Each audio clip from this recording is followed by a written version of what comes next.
मी सारिका भुतारे, तुमची career coach आणि guide. So आज मी एका महत्त्वाच्या प्रश्नावरती सगळ्यांशी बोलणार आहे आणि तो प्रश्न असा आहे की IT फील्डमधील जे रिसेशन आहे त्याचा इम्पॅक्ट माझ्या करिअरवरती होणार का?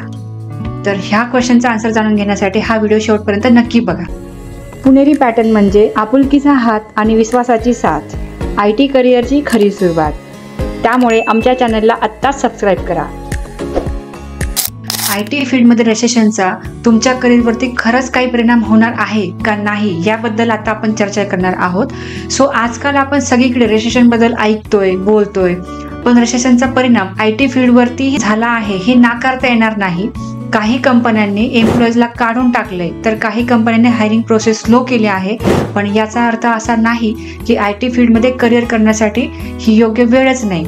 खूप मुलांना असं वाटतं की आत्ता मी नाही जात IT मध्ये कारण IT मध्ये मला आता करेक्ट टाईम नाही आहे, पण तसं काहीच नाही आहे. सो IT फील्डमध्ये कायम चेंजेस होत असतात.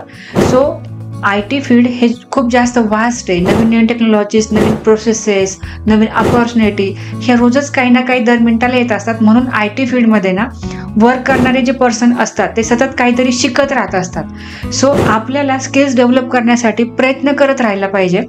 कोणत्याही रिसेशनचा करिअरवरती इफेक्ट होणार नाही ह्याची जबाबदारी आपण स्वतः घेतली पाहिजे. त्यामुळे मला सरळ तुम्हाला सगळ्यांना हे सांगायचं आहे की IT फील्डमध्ये रिसेशन नसून IT फील्डमध्ये काही गोष्टींसाठी स्किल अपग्रेडेशनला थोडासा वेळ दिला जातो.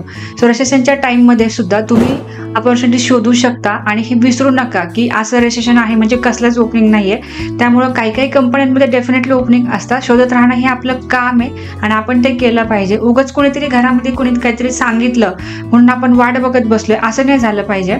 ठीक आहे. काही कंपन्यांमध्ये लो बजेट म्हणजे तसंच मोर वर्क करायचं असतं किंवा कधी कधी असं होतं की हाय बजेटचे एम्प्लॉई रिमूव्ह करून लो बजेट एम्प्लॉई ते घेतात.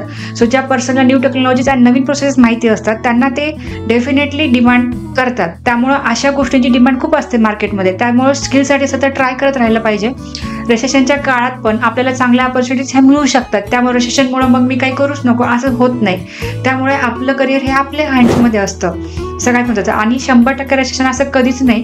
काही ना काही हायरिंग काही ना काही छोट्या मोठ्या लेवलमध्ये चालू असतं. सो आपलं करिअर आपल्याच हातात असण्यामागं आपला स्किल सेट हा खूप इम्पॉर्टंट फॅक्टर आहे. त्यामुळे आपण स्किल डेव्हलप केले पाहिजेत, नवीन टेक्नॉलॉजी शिकलो पाहिजे आणि नेहमीच आपण पॉझिटिव्ह राहायला पाहिजे.